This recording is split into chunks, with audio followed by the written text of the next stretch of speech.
Dia nggak nyaman sama tinggi badannya gitu. Yeah. Tapi sama nih cowok, nah itu dia problem. Menemukan kenyamanan. Yes. Ketemu dong di Jalan Dago. Gua bareng sama temen gua satu mobil. Ternyata Boil.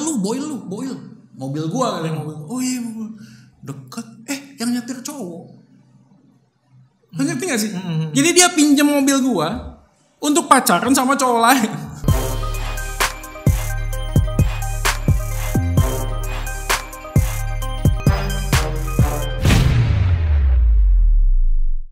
halo semuanya, thank you masih stay bersama dengan kita di Relationship. Kali ini kita akan membahas soal tambalan cinta. Sebelumnya kita sudah membahas soal bucin, soal sambatan cinta. Kali ini kita akan membahas soal tambalan cinta. Kenapa kok kita mau bahas tambalan cinta? Nah, karena ketika seseorang itu mengalami sebuah ketidakpuasan di dalam hubungan, sambatan dalam hubungan, cenderung akan mencari sebuah tambalan-tambalan atau pencarian kepuasan yang salah tempat. Nah, kali ini saya nggak sendirian. Sebelumnya saya bersama dengan Kak Joy, tapi kali ini saya akan ditemani oleh Pastor Mike dan Cenovi yang kita tahu mereka berdua ini sudah sering banget mengkonseling atau memberikan konseling pranikah. Jadi saya rasa perspektifnya bagus juga untuk bisa memberikan encouragement buat teman-teman. Sebelumnya saya mau nanya nih sama Cenovi dan Komeng. Kita mau ngomong soal tambalan cinta nih. Seperti yang tadi aku sudah ngomong soal tambalan cinta terkait dengan orang-orang yang ngalamin kecewaan dalam sebuah hubungan. Kadang-kadang untuk mencari obatnya itu kita cenderung mengadopsi sebuah ideologi atau pemikiran yang sepertinya itu bisa mengobati kita. Itu kalau menurut Cenovi biasanya kalau mengkonseling orang-orang yang sepertinya punya suatu pandangan yang sudah kuat dulu itu gimana? Ini dalam posisi dia single atau? Ya, kalau dalam hal ini kita bicara soal orang-orang yang terluka, bisa jadi masih dalam hubungan tapi dia sudah memegang sebuah. Got it. Ya, saya banyak menemui biasanya orang-orang yang terluka. Itu seringkali mencari kompensasi karena manusia ini pada dasarnya kalau mengobati sakit hati atau trauma, kalau kita mencari obatnya dari diri kita sendiri, biasanya pasti ekstrim. Yeah. Kalau ngomongin pendulum itu, it's always swing to the other side. Yeah. And biasanya kalau dia sakit di sebelah sini, dia berpikir bahwa kalau aku melakukan dari sebelah sini, mungkin itu akan mengobati aku karena itu bukan sisi sini gitu. Nah, itu adalah pemikiran yang mestinya sangat ekstrim dan itu sama-sama akan menghadapi konsekuensi yang sama meskipun bentuknya berbeda. Okay.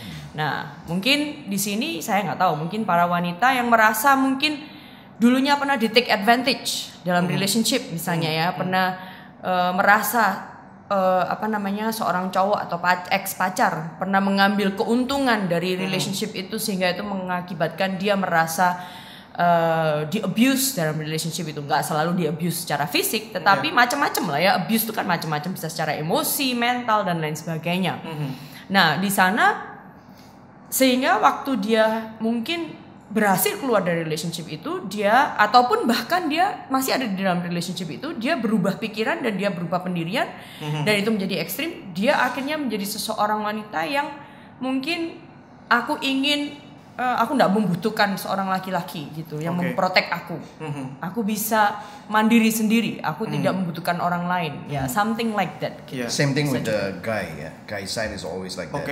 Jadi yang cowok pun jadi akhirnya aku nggak mau diinjak-injak, aku nggak mau begini. Jadi akhirnya dia kompensasi dengan berusaha untuk membuktikan diri dan yang lain-lain. Dia berusaha menemukan harga diri di tempat-tempat yang lain. Sehingga itu yang akhirnya menjadi sebuah ekstrim yang baru. Nah, sebenarnya ini sangat diakomodasi dengan sebuah era yang namanya postmodern. Karena postmodern itu apa yang membuat kamu happy, ya lakukanlah itu. Karena kamu nggak happy kan di yang lalu, so you can go swing to the other extreme. It's okay if that makes you happy, then that's your truth. Nah, ini problem. Karena akhirnya kamu tidak punya point of reference. Kamu nggak tahu yang yang benar, yang membuat kamu bisa berpijak dan memiliki kehidupan yang akhirnya bisa ada nilai kekekalannya dan memuliakan Tuhan, itu tiba-tiba dirusak karena kamu mengadopsi semua yang di-offerkan kepada culture, kepada kamu untuk mengobati rasa sakitmu. Padahal itu semestinya karena kan kesalahanmu di awal. Jadi tapi kamu akhirnya mengadopsi, akhirnya kamu makin jatuh semakin dalam dan semakin dalam. Ini yang terjadi. Meskipun seolah-olah dalam tanda kutip, aku jadi lebih strong nih dengan mengadopsi ini, tapi sebenarnya itu tidak memberikan jalan keluar. Bahkan kalau tadi Cenovi bilang bisa membawa kita ke dalam masalah yang ya kurang lebih sama, karena kita mencari solusinya bukan di tempat cuman ganti bungkus, iya. isinya sama. Mungkin itu tadi yang Cenovi sebut salah satunya adalah feminisme. Jadi tadi sempat ngomong soal aku harus mandiri perempuan sendiri. mandiri. Aku harus menjadi wanita yang bisa menerima diriku apa adanya, nggak peduli orang lain menilai aku, yang penting aku mencintai diriku, beginilah aku harus bisa menemukan sukacita dari diriku sendiri. Ini kan bahkan aku sempat memfollow Instagram yang gencar banget untuk, tadi sebelumnya kita sempat bahas tentang media ini memuridkan kita, mendidik kita. Secara nggak sadar Instagram ini banyak sekali memasukkan sebuah prinsip-prinsip, yang membuat orang itu ketika mengalami sebuah masalah, Instagram atau media ini punya sekali banyak penawar yang sepertinya bagus tapi sebetulnya tidak. Gimana menurut Cenovi, Komek, Kak Coy soal feminisme ini, diadopsinya Kalau tadi Instagram udah pasti jaketnya lah. Social media is not real. It's not real, man. It's not real. Tolong di zoom, tolong. Come on. It's not real. Lalu kalau responku mungkin menambahkan Cenovi tapi sama Pastor Mike tadi, semua manusia itu ada worldview. Nah, worldview itu terbangun salah satunya adalah by tradition. Jadi ada orang yang nggak sadar dia itu sedang memegang paham feminisme, tapi dia nggak tahu feminisme itu apa. Tapi dia akhirnya melakukan sebuah respon. Makanya diskusi ini kan membuka sebuah bagian yang bukan cuma teori kan. Tapi ada orang kemudian merasa, kenapa kok gue begini? Bisa jadi gini ya. Ada contoh temanku sejak dari kecil papanya ninggalin keluarganya. Oke.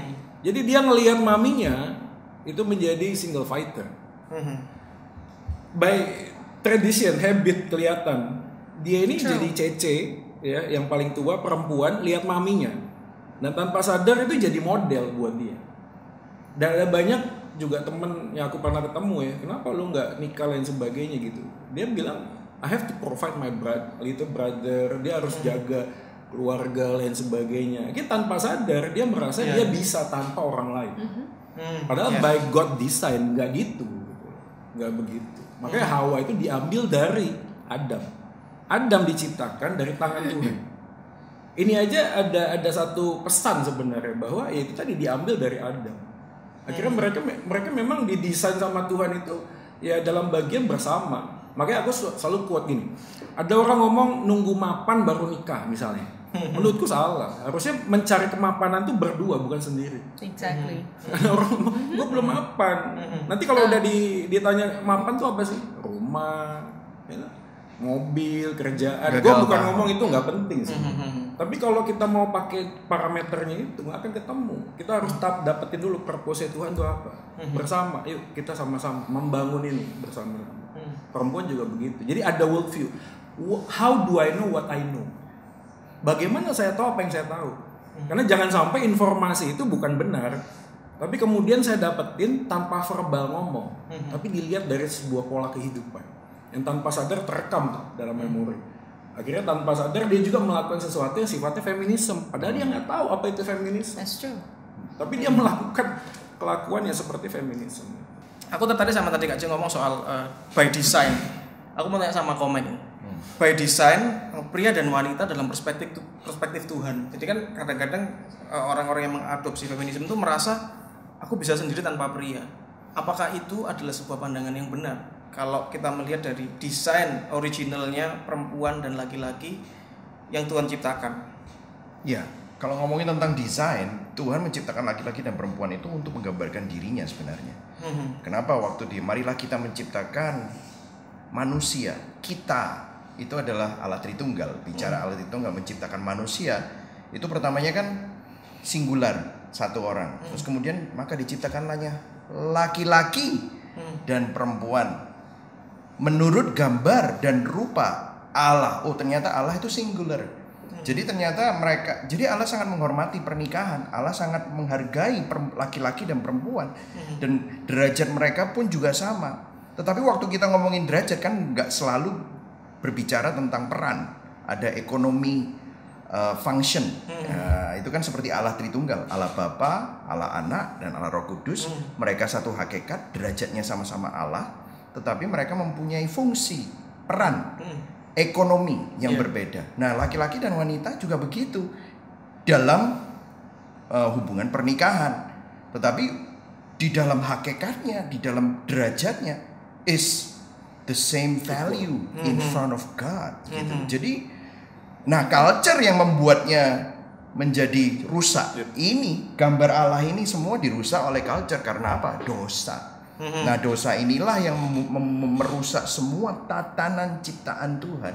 Sehingga akhirnya wanita selalu dieksploitasi, wanita menjadi objek, wanita ditindas, dan laki-laki itu menjadi penguasa. Kan mestinya dia menjadi kepala. Kepala sama penguasa itu beda loh. Tetapi dia nggak jadi kepala, malah menguasai. Itulah sebabnya ada keinginan dari Hawa untuk menginginkan kekuasaan itu. Jadi waktu birahi itu kata-kata waktu dia setelah jatuh dalam dosa, Tuhan kan bilang kepada Hawa bahwa kamu akan birahi terhadap suamimu. Itu sebenarnya menginginkan, bahasa aslinya menginginkan kekuasaan suamimu. Karena suamimu itu bukan lagi menjadi kepala yang sehat sesuai dengan gambarnya, desainnya Tuhan, tetapi karena dosa menguasai. Itulah sebabnya. Nah, ini sebenarnya root dari feminisme itu tadi. Karena dia ingin enak aja, gue juga bisa berkuasa. Nah, I can make my own decision. Exactly. Nah, ini mungkin bisa kamu sambung. So kalau ngomongin tadi ceritanya Kak Joy ya, kalau ngomongin that sometimes many women nggak realize bahwa mereka sudah mengadopsi feminisme itu dari budaya mereka dibesarkan, dari cara mereka melihat atau memperhatikan dysfunctional dalam keluarga mereka, which I can relate. Karena saya dibesarkan dalam keluarga yang Chinese banget, dimana chauvinisme itu saya melihat dari kakek saya, and I can see it through my parents, and I know mereka memang nggak perfect. Saya nggak berusaha untuk menjelekkan mereka, tetapi inilah konsekuensi dari dosa bagi mungkin mereka yang dulu belum mengenal Tuhan gitu. Nah, saya melihat dysfunctional akan relationship antara suami dan istri yang saya lihat dari dua generasi ini. Saya berpikir, karena saya mungkin waktu itu dibesarkan dengan zaman yang according to me sudah lebih modern dibanding mungkin keluarga papa saya atau engkong saya gitu ya. Mulai bisa berpikir sehingga saya diekspos dengan dunia barat dan lain sebagainya. Jadi saya sempat berpikir juga seperti hal itu tanpa saya sadari.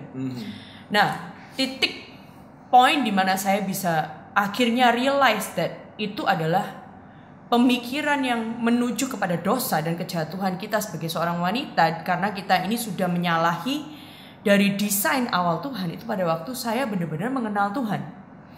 Nah, memang sih manusia tidak akan bisa mengerti kenapa feminisme itu kok salah tanpa mereka melihat kembali kepada firman Tuhan. Biblical worldview. So, I think bagi para pendengar saat ini, kalau Anda ini bukan seseorang yang tidak mengenal Tuhan, ya saya nggak bisa ngomong apa-apa. I mean, we go by the word of God, firman Tuhan. Dan mengapa seorang laki-laki itu bisa menjadi seorang chauvinism juga? Karena dia juga sudah menyalahi desain dari Tuhan. Karena dia instead of jadi headship itu adalah seorang pemimpin, seorang leader yang melayani, seorang leader yang melindungi, seorang leader yang provide for the family, tetapi dia malah menjadi ruler, dia memaksakan, dia mengabuse, dia merampas, dia mengeksploitasi, dia menginginkan penundukan diri secara paksa dan lain sebagainya itu, sehingga itu adalah abuse of power, abuse of role gitu ya. Nah disitulah bila terjadi suatu dosa dan bila Injil itu tidak masuk di dalam rumah tangga itu dan menyelesaikan dosa itu, maka biasanya manusia punya kebiasaan menyelesaikan dosa dengan dosa. Itu seperti lingkaran setan akhirnya, sehingga seorang pria ya yang nggak kenal sama Tuhan dia menjadi chauvinis, dan seorang istri yang mungkin akhirnya mengambil keputusan untuk menyelesaikan ini sendiri, dia menjadi seorang yang memberontak. Dan ini tidak akan pernah selesai. Dan dysfunctional ini kalau benar-benar tidak diselesaikan kembali oleh firman Tuhan bahwa identitas kita itu ada di dalam Kristus dan lain sebagainya, maka itu akan terbawa turun-temurun. Nah, seperti yang saya tadi katakan, saya pun sempat mengadopsi, kalau bukan Tuhan yang menolong saya, mungkin saya nggak tahu pernikahan saya sampai saat ini bagaimana gitu ya. Jadi kalau saya bisa kasih sedikit background, Novi pernah tomboy sekali. Jadi sangat karena dia merasa aku nggak perlu untuk menunjukkan bahwa diriku cantik. I can express my freedom. Ya. Things like that gitu. Terus kemudian dia pun juga pernah mengalami, setelah dia bertobat dalam hal itu, dia pun juga pernah mengalami fase di mana dia mengalami anoreksia. Karena tidak. It's an image problem. Image problem. So I think my problem dulu adalah with the problem feminisme itu sekali lagi itu adalah dari sisi insecurity juga sebagai seorang wanita. Karena mungkin ya itu tadi pernah dieksploitasi, dan juga it's an image problem. Karena dia merasa bahwa dia berpikir dia less value-nya dibanding seorang pria atau male group gitulah ya. Sehingga pada waktu kita berusaha untuk memerangi ketidakamanan kita, insecurity kita dengan hal-hal yang kita berusaha tutupi dengan mungkin penampilan, dengan mungkin kita membangun karir kita dan lain sebagainya. Dan di sana engkau akan menjumpai banyak disappointment juga. Karena itu lagi, yang bisa memenuhi kita hanya Tuhan. Yang bisa memberikan identitas yang utuh hanya Tuhan. Nah, ya saya pernah mencari semuanya itu. Dan waktu saya nabrak tembok sini, nabrak tembok situ, dan saya pernah juga mengalami yang tadi dibilang anoreksia, di mana saya berpikir bahwa saya ini sudah oke, tetapi ternyata wrong image yang saya bertumbuh karena saya dulu pernah dibandingkan dengan orang lain oleh keluarga saya dan lain sebagainya gitulah. Itu saya secara tidak sadar masih saya bawa. Nah, waktu saya mengalami suatu fase di mana saya insecure dengan my body image, disitulah saya menjadi ekstrim. I count calories dan lain sebagainya gitu ya. Saya bisa nge-gym kayak sehari 3 kali, sit up, pokoknya gitulah, ekstrim sekali. Sit up-nya sampai 350 kali sambil saya lagi nonton TV. dan lucunya saya nggak sadar kalau saya ini sedang mengalami psychologically, tetapi yang membuat saya bisa benar-benar lepas dari itu.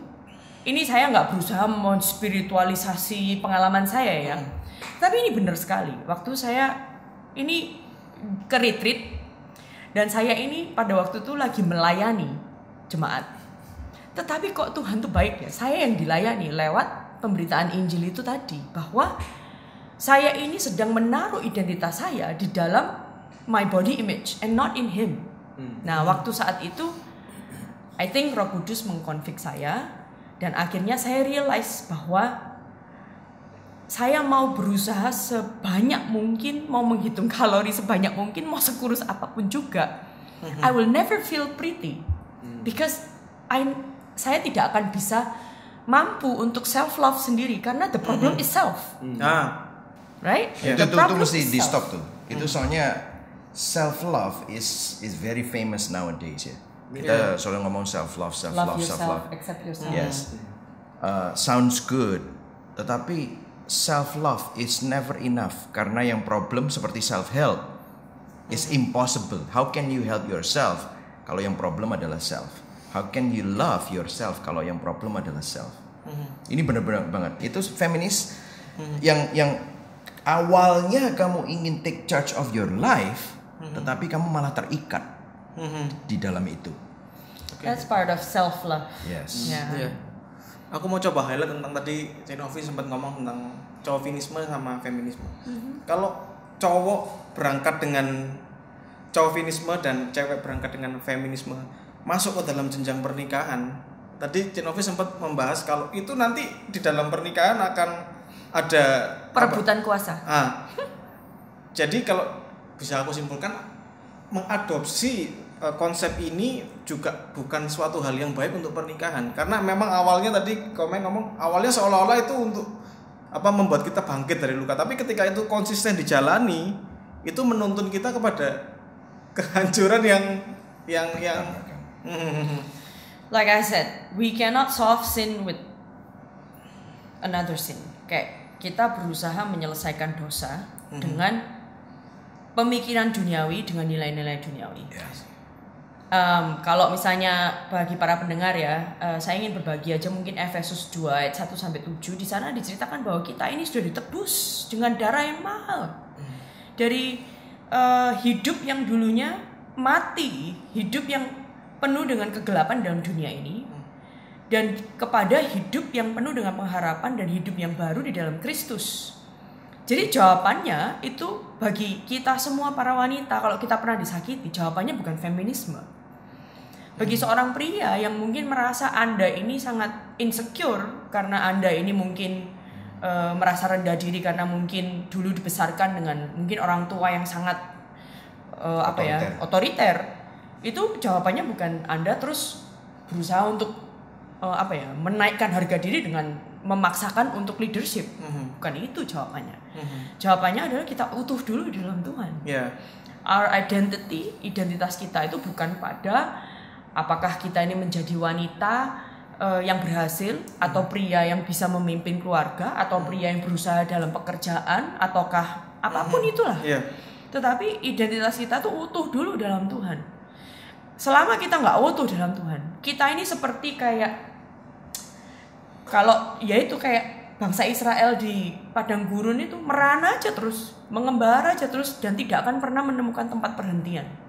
Dan yang namanya jiwa kita itu akan terus tortured, tersiksa terus, karena Anda akan terbentur dengan kekecewaan demi kekecewaan, dan nggak cuma kecewa sama orang lain, Anda akan kecewa dengan diri Anda sendiri, karena guaranteed 1000% feminismemu dan chauvinismemu akan gagal. Itu guaranteed. Gitu. Jadi omongan kita ini seolah-olah gini, masuk pernikahan itu kamu nggak bisa sembarangan mengadopsi sebuah pandangan terus kamu jadikan itu sebagai tambalan cinta. Jadi kayak mau masuk sebuah pernikahan ini kok ribet banget. Malah kadang-kadang ada orang yang oke, aku nggak mau nikah dulu, aku mau menikmati kesinggelanku, menikmati kejombloanku sampai nggak tahu kapan nanti mungkin aku menikah. Karena nggak sedikit orang yang akhirnya takut sama pernikahan, karena aku berpikir seperti itu salah, berpikir seperti itu salah. Kalau aku menjalani ketemu sama orang yang tidak tepat juga salah. Mungkin akhirnya gini, kalau gitu aku coba kumpul kebo dulu lah. Barangkali ini bisa menjadi ajang uji coba, kira-kira nanti kalau menikah gimana. Tapi opsi-opsi ini tuh sepertinya adalah tambalan-tambalan cinta yang memang gak bisa dipungkiri itu di luaran sana dipakai orang untuk mereka nggak tahu kenapa aku harus menikah, kenapa aku harus menjalin sebuah hubungan rumah tangga. Kalau itu semuanya sepertinya menakutkan, ya lebih baik aku kumpul kebo aja, lebih baik aku single aja. Nah ini kan orang-orang yang berpikiran seperti ini kan kasihan, tapi gimana menolong mereka kalau mereka sudah terlanjur punya pemikiran seperti itu? Ya kalau respon kan gini, mungkin pendengar podcast kita hari ini juga mungkin ada yang udah masuk dalam pernikahan ya. Jadi sekali lagi kita bukan ngomong gini terus mau buat oversimplified. Memang isunya variabelnya tuh kompleks banget. That's true. Bahkan waktu kita ngomong tentang pernikahan dalam culture timur aja kan, menikah tuh bukan lu sama dia, tapi lu dan keluarganya. Keluarganya, dan tidak mudah. Kita mencoba untuk beradaptasi kan. Apalagi misalnya aku dari Batak gitu misalnya. Ya hal-hal tertentu yang sifatnya tuntutan tradisi, kumpul-kumpul gitu juga jadi beban kadang sama istri. Gitu. Sama istri juga begitu kan, minta kok ditanya kok nggak ikut kumpul-kumpul dan lain sebagainya, padahal anaknya itu bawa marga gua kan. Ditanya ini Manik apa nih gitu kan. Manik Batak nih, Batak apa? Gue nggak bisa jelasin juga. Lebih bisa jelasin Sundanya gitu loh. Dan ini kompleks banget sih, semua hal ini kompleks banget. Tetapi aku pengen nge-highlight ini tadi. Semua orang tuh akan bergerak dengan menempatkan sesuatu sebagai pusat. Betul. That's true. Cuma ada dua pilihan. Kalau nggak Tuhan, berarti sesuatu di luar Tuhan, which is itu idol. Betul. Bisa jadi diri kita, bisa juga tradisi, bisa juga dengan keluarga, mertua, duit. Misalnya ideologi kita tertentu juga yang kadang-kadang juga udah nggak bisa lagi dibuka untuk diskusi gitu loh. Jadi kalau pilihannya begitu buat teman-teman pendengar hari ini ya kita tinggal memilih saja. Setiap pilihan ada konsekuensi. Gitu. Setiap pilihan ada konsekuensi. Tadi udah aku singgung juga sih. Semua orang yang kenal Tuhan dan tidak kenal Tuhan itu pasti struggling with the relationship. Pasti. Betul. Semua akan bergumul. Betul. Tapi yang membedakan kita adalah kita punya value, kita punya sesuatu yang lebih, yang kita mau kasih tahu sama pendengar semua bahwa value ini tuh luar biasa, men. Awal kita mengatakan waktu ada seorang menemukan permata di sebuah tanah, dia pergi, dia jual semua miliknya untuk mendapatkan permata yang dia temukan itu. Permata itu adalah Injil itu tadi. Jadi ini bukan cuma sekedar ngomong tentang relasi kan gitu, tapi kehidupan kita gitu loh. Di dalam dunia ini apa kita percaya gini? Ada satu orang apologet ngomong begini, kita tuh harus mencoba untuk memikirkan apa yang kita percaya dengan 4 hal. Ya, origin, ya, meaning, ya, morality, and destiny. Nah, hari ini kita harus menjawab itu. Kita datang dari mana? Ya, dan kita akan berakhir di mana? Kedua hal ini akan menentukan gimana kita buat baik, morality, dan the meaning of life. That's true. Gitu. Kalau kamu merasa hidupmu nggak ada artinya dan mati itu udah habis, ngapain buat baik? Betul. Ngapain mengusahakan sesuatu yang emang susah gitu? Ya udah escape aja gitu loh. Nggak suka lu keluar. Tapi masalahnya tadi Cinovi tadi bilang nabrak tembok lagi kan gitu. Dan sekarang kita harus temukan jawabannya. Kenapa kita temukan meaning of life? Meaning of life kita akan temukan meaning of marriage nanti. Kalau kita nggak menemukan meaning of life, pernikahan kita akan begitu saja. Akhirnya gini ya, sorry tuh saya. Aku mau ngomong, ada orang ngomong divorce. Sekarang kita definisikan apa itu divorce. Kalau ada orang ngomong divorce itu hanya sekedar dapat government law keluar pengadilan, gue udah nggak lagi sama dia. Ya mungkin itu bisa jadi pilihan. Tapi sekarang ada banyak orang Kristen itu divorce man, tapi spirituality nggak ngomong sama suaminya. Rumit. Tapi ngejaga supaya nggak lepas, cuma hanya by institution gitu loh. Nanti kalau ditanya nama baik keluarga lah, bisnis barengan lah. Nanti kalau ini divorce beneran nanti rusak semua atas nama sesuatu. Nah sampai mau sampai kapan kita gitu loh? Mau bertahan sampai kapan? Dan hari ini kalau denger podcast gini kan harus ambil pilihan gitu loh. Sekarang kita apa nih? Kita mau escape atau kita mau repair nih, restoration? Kita mau kembali atau enggak? Ya mulai dari hal yang kecil, tapi Tuhan pasti akan tunjukin jalan sih. Jadi gini ya, kalau ngomongin tentang yang tadi kamu tanyakan, itu kan orang kan banyak takut, terus akhirnya mereka memilih untuk mengambil jalan yang mereka pilih itu seperti kumpul kebo, atau kalau enggak gue single menikmati kejombloanku gitu ya. Masalahnya sebelum kita ngomongin itu ya, ini kan sakit hati nih, berusaha menambal nih. Self love kan nggak works nih.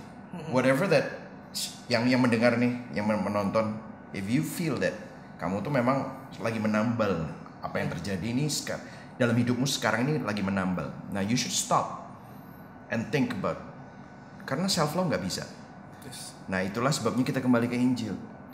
Tadi Efesus 2 itu very good karena itu semua ada di sana. Efesus 2 coba dibaca. Itu kita ini mati. Manusia nggak bisa menemukan solusinya. Itulah sebabnya ayat yang keempat. Tetapi Allah yang penuh dengan kasih dan rahmatnya yang besar. So self love is nowhere. Nggak kemana-mana. Nggak biblical juga.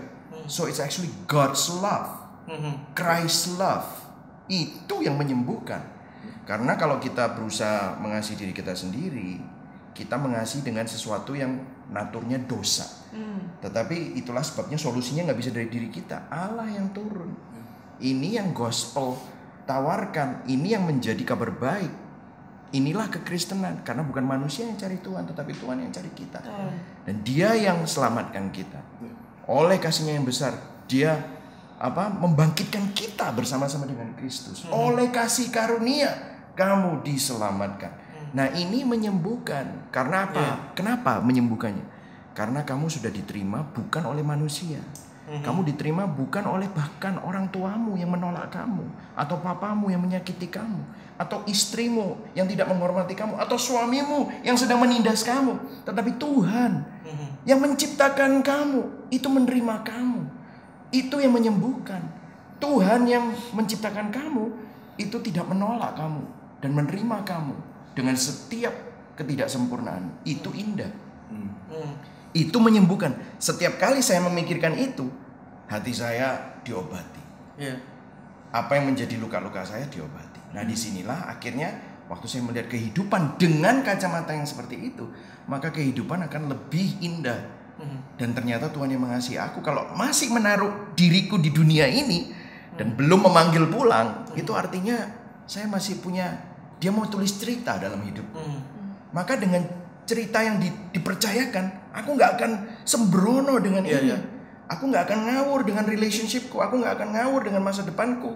Aku gak akan ngawur dengan apa yang Dia percayakan saat ini.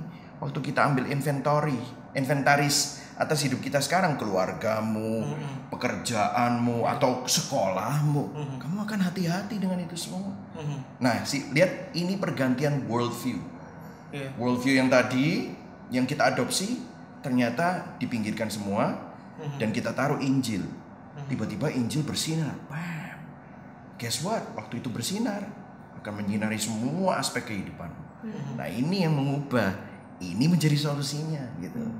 Ini yang membuat kita menemukan keutuhan waktu kita menjalani, mau masuk ke dalam sebuah hubungan yang baru. Ketika Injil itu sudah memulihkan. Dan memang ini kita nggak bisa oversimplify seperti tadi Joy bilang. Karena ini complicated sekali. Karena human experience very complicated. That's why you need a church. You need a community. Kamu butuh orang-orang yang ada di sekeliling kamu yang mengingatkan, yang menolong, yang memberikan counsel. Ini butuh banget, gak bisa kamu sendirian.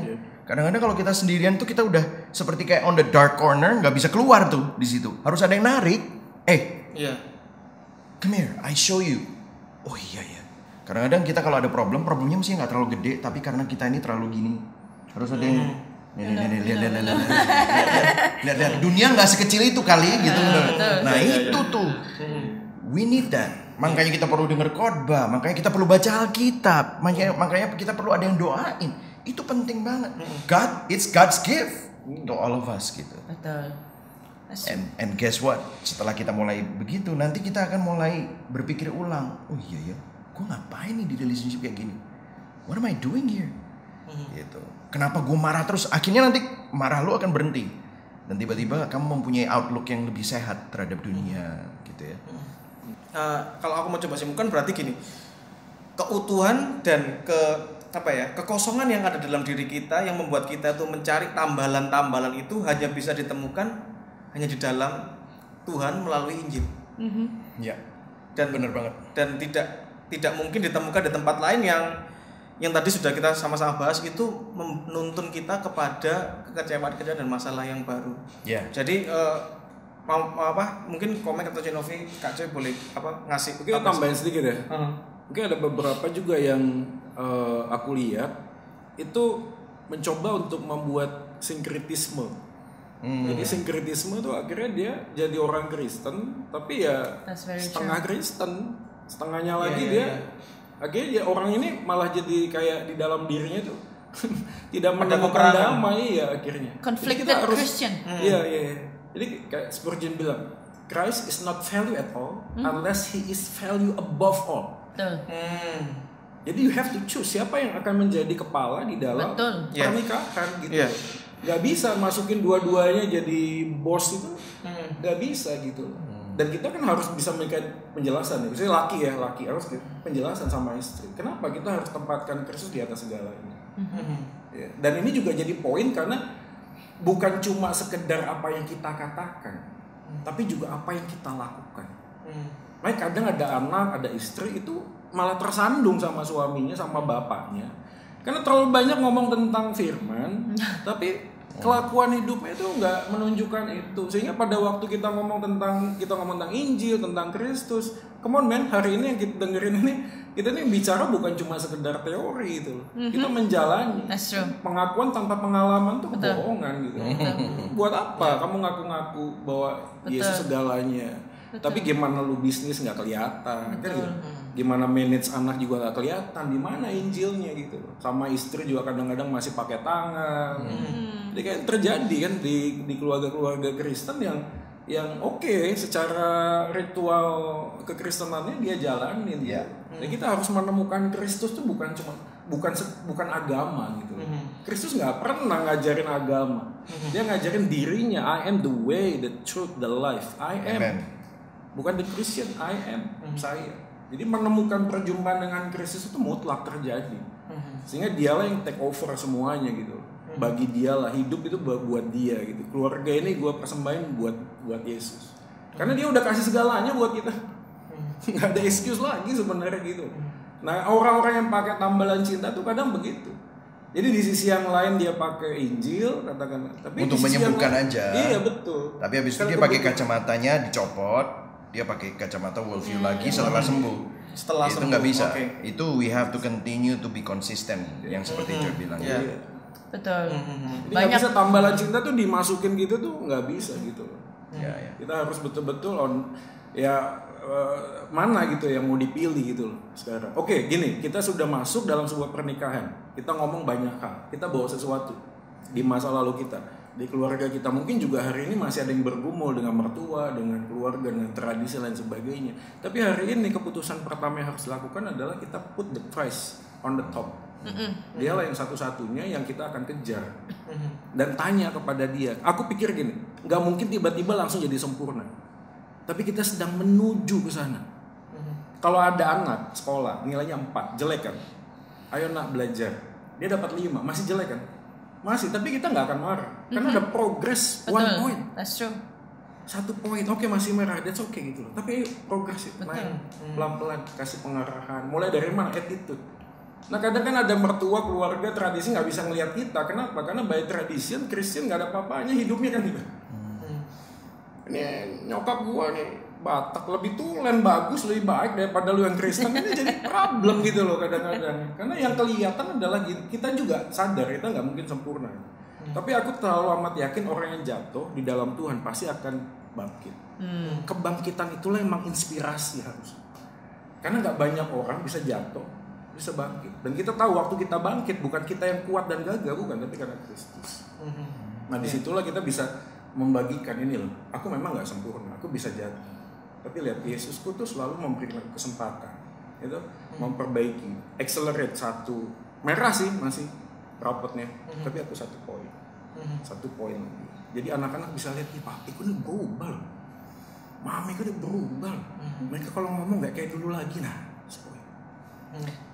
Aku juga ngomong sama anakku kan gitu, dia bilang, bang doain papa deh, lu lihat tuh papa di rumah. Itu ada YouTube channel, dia bisa dengerin aku khotbah, aku bagiin firman Tuhan, tapi aku nggak sempurna. Please pray for me gitu loh. Di rumah juga aku banyak pergumulan. Dan pada waktu aku sharing itu, my son give respect to me. Malah kasih appreciate gitu loh. Kasih appreciate. Ada banyak anak orang tua kan malah sungkan ya ngomong kelemahannya. Pokoknya aturan cuma 2, papa nggak pernah salah. Kalau papa salah, lihat aturan yang pertama. Nah, ini kan beda banget sama self love. Ini beda banget. Kalau self love itu covering something yang mestinya not really true. Jadi dia berusaha menutup lukanya dengan kata-kata yang baik tentang dirinya, tapi dia juga nggak mau show vulnerability. Tapi Christ love will expose all your sin, tapi kamu nggak shameful, kamu nggak merasa malu. Kenapa? Karena Kristus udah terlalu berharga buat aku, dan aku tahu aku orang berdosa. Seperti Novi tadi cerita, waktu dia sadar bahwa dia ternyata salah, dia juga gak malu mengakuinya, and even apologize to me. Kok bisa seperti itu? Dan aku juga kalau misalnya aku buat salah, dulu bisa berantem bisa satu minggu nggak ngomong gitu kok. Bahkan saya pernah konseling orang yang udah nggak ngomong, satu suami sama istri bisa 6 bulan. Gue nggak bisa, kok bisa tahan. Tapi sekarang karena aku udah mulai mengerti Injil dalam dalam jangka minutes bahkan hours itu udah selesai. Kenapa? I have no problem to admit that I'm not perfect. Aku nggak sempurna. Tidak Tapi ada yang yang bisa sempurna. dipertahankan. Betul. Mau pride apa yang gue terpertahankan? Yang gue bisa lihat adalah Kristus. Dan gue tiap kali hancur ngelihat betapa baiknya Tuhan. Dan tiap kali Tuhan terima kasih kau terima aku apa adanya. Dan ini yang membuat aku, you know what? I have to apologize to my son. Aku minta maaf sama anakku. Aku bisa minta maaf sama istriku. Dan pada waktu itu dia melihat sesuatu yang berbeda kan? Dia melihat itulah laki-laki yang sesungguhnya. Respect.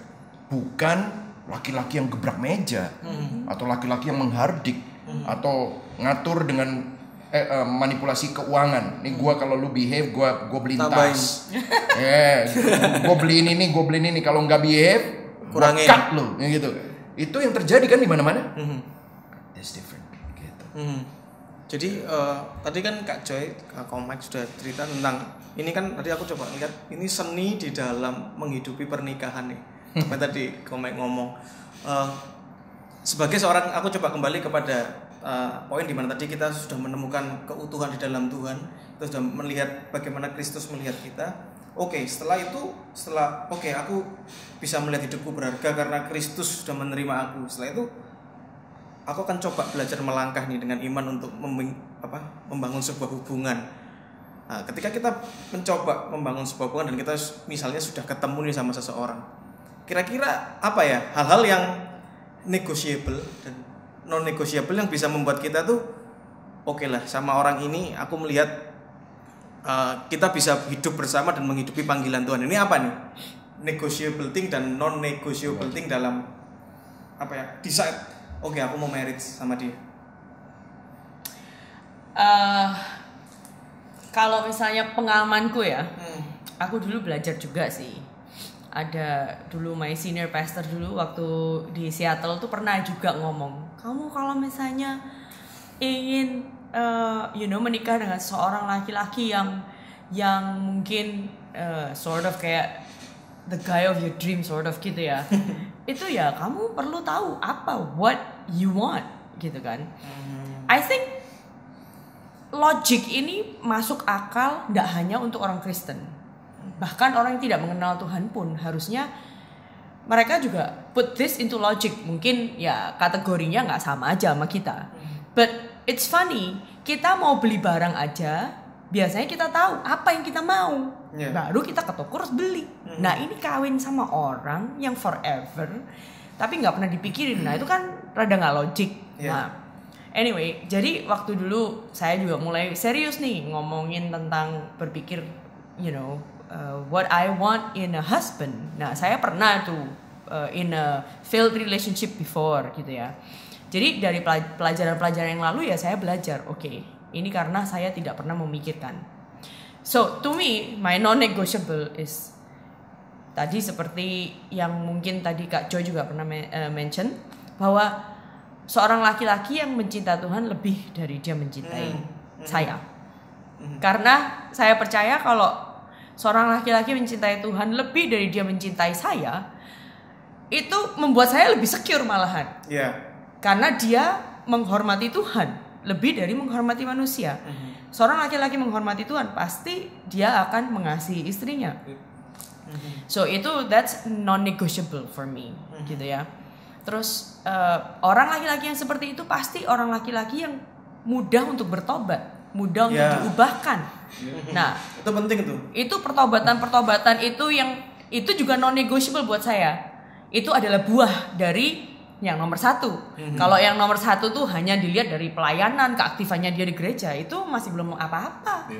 Tapi buah dari pertobatan saya mau lihat ada nggak. Kalau ada berarti ini orang benar-benar bisa kelihatan dia itu mencintai Tuhan karena dia benar-benar punya hati di mana aku ingin mengikuti Tuhan dan mematuhi dia dengan sepenuh hati gitu. Nah, itu adalah salah satu yang saya juga lihat gitu.